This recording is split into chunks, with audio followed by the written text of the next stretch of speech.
Hi, I'm Kenneth Kondas. I'm here with the beautiful model Harley.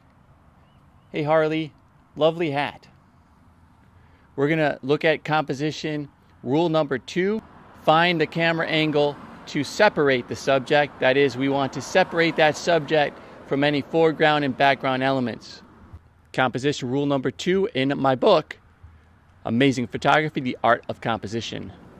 So if you look at the background, you see a pole going through the head of Harley.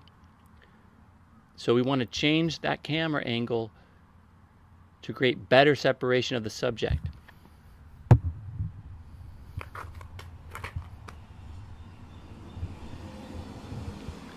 So moving a step to the right, we see that now we have some type of another pole going through the bottom of her head. Still continue the step right.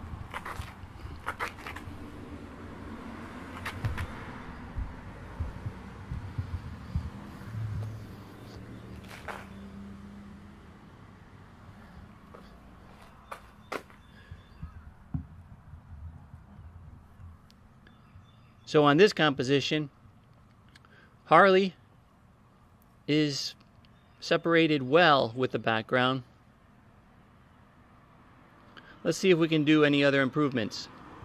Okay, on this shot, there's a silhouette without a flash. So we had added the flash.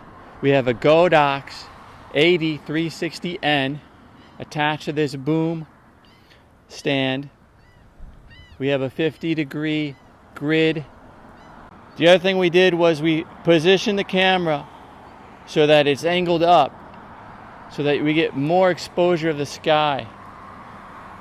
And right now, this is set at an exposure of 1/25th of a second, but it's using a 6D ND filter.